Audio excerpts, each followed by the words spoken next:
There's something shocking that I see in many high achieving women that I work with, especially the ones who look like they have it all together on the outside. They're smart, they're driven, they're the go-to person for everyone else.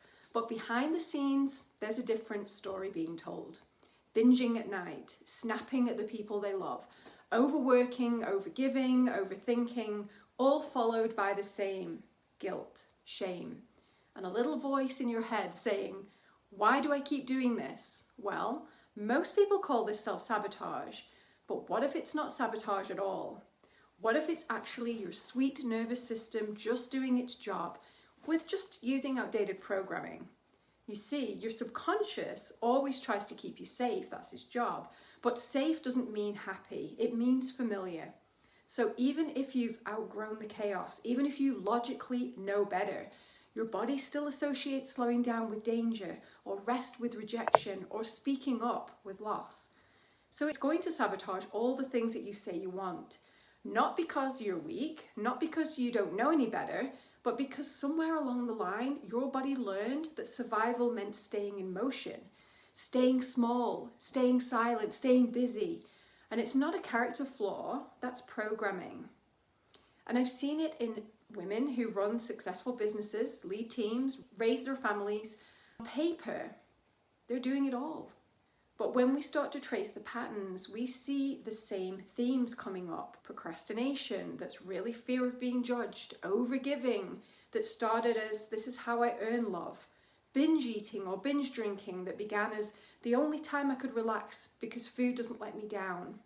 Or drinking makes me feel safe. One of my clients was blaming herself for not being able to stop binge eating. She kept saying to herself, I just need more control, I need more willpower. But when we started looking deeper, her body was holding the belief that I'm only lovable when I'm performing.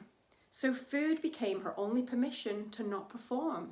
It was her nervous system's way of pausing, of saying, I need a break, when she didn't know how to ask or take the break. Another client of mine had a chronic hip pain. She was working herself into the ground. We traced it back to childhood, where rest meant danger. When we cleared the imprint, that pain diminished over time. Not overnight, but the pattern shifted because the belief did. I get it because I lived it too. For years, I worked in corporate HR. Always smiling, always saying I was fine, but inside I was frozen, disconnected, unhappy, and living a constant what ifs and what now.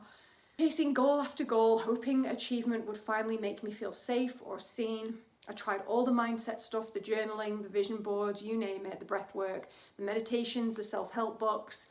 Some of it helped, sure, but nothing really stuck. Because deep down, my subconscious, my nervous system still believed if I stop, everything will fall apart. It wasn't a mindset issue, it was a safety issue. Mindset work can't really land if the body is still in survival. That's why a lot of people don't even understand mindset at the core, because you can't rewire a belief that the body is still protecting from and armoring up from. Because when the liver is holding on to suppressed emotions, resentment, anger, or the stomach is digesting unspoken guilt, the throat clenching tight every time the truth needs to be spoken. You can say all the affirmations in the world, but if your body still remembers, you're going to find yourself stuck in patterns that you can't explain. Burnout, binging, doom scrolling. Maybe it's not sabotage at all. Maybe it's the body just trying to protect us the entire time. And the shift doesn't start with fixing the behavior. It starts with understanding what the behavior is trying to protect. Because once the body, mind, and soul feels safe, everything else starts to shift.